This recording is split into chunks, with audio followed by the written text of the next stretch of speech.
Не себепті кеңес өкіметі Қазақстанға өзге ұлттарды қоныстандыра бастады?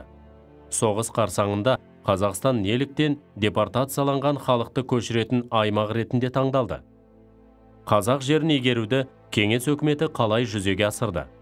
Кеңес өкіметі депортацияланған халық арқылы еңбек ресурстары проблемасын қалай шешті?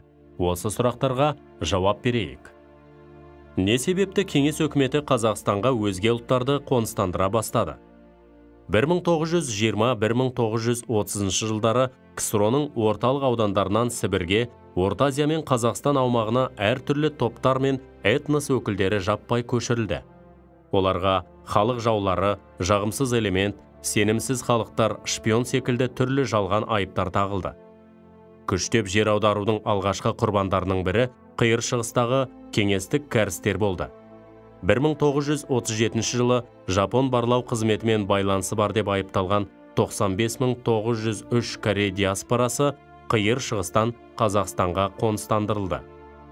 1940-1941 жылдары 200 мыңдай поляк Қазақстан аумағына орналастырылды.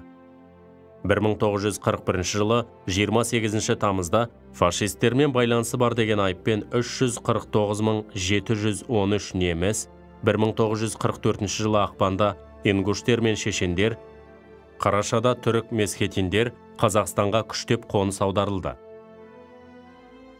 1944 жылы 20 ақпанда Кеңес одағының жоғарғы кеңесі президиумының қаулысына сәйкес Кеңес өкіметі шешен халқына қарсы Чечевица операциясын жүргізді. Соғыс қарсаңында Қазақстан неліктен депортацияланған халықты көшіретін аймақ ретінде таңдалды? 1930 жылдары қазақ халқы екінші рет аштыққа ұшырады. Оның себебі күштеп ұжымдастыру саясаты болатын. 30 жылдардың басында 2 миллионға жуық адам аштықтан қаза болып, қазақтар 10 жылдықтар аралығында 50%-ға дейін азайды. Осыған байланысты Кеңес өкіметі бос қалған жерлерге өзге аймақтардан келген халықты орналастыруды жоспарлады. Соғыс қарсаңында Қазақстанға 102 мың поляк депортацияланды. Автономиялы неміс облысы жойылып, әкімшілік тәртіпте Қазақстанға 360 мыңнан астам Поволжье немістері көшірілді. Әскер қатарында жүрген немістерді кері қайтару туралы бұйрық шықты. Соғыс жылдарында қалмақтар, қарашайлар, ингуштер, шешендер, балкарлар, Қырым татарлары, түрік месхетиндер де осындай тағдыр кешті. Қазақ жерлерін игеруді кеңес өкіметі қалай жүзеге асырды? Қазақстандағы бірінші депортацияланған толқын негізінен бай кулактар мен олардың отбасы болды.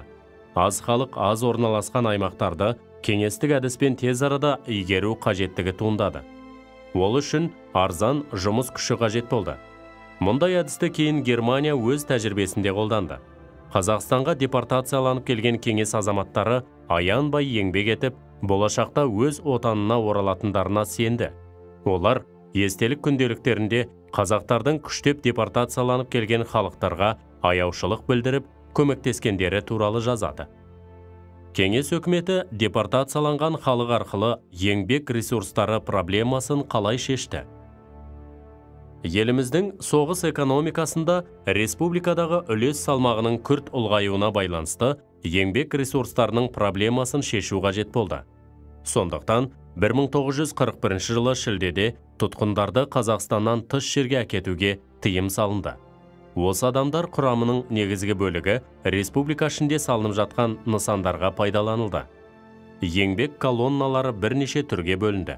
Бірінші, әскери комиссариаттар арқылы шақырылған қарапайым халықтан жасақталған отрядтар. Екінші, депортацияланған және басқа да сенімсіз адамдардан құрылған еңбек колонналары. Үшінші, республика ішінде маусымдық жұмыстарды орындау үшін белгілі бір мерзімге шақырылған еңбек армиялары тағы басқалар. Қорытындылай келе, кеңес өкіметі жүргізген депортация саясатының салдары ауыр болды. КСРО ыдырағаннан кейін ғана депортацияланған ұлттар өз отанына оралуға мүмкіндік алды.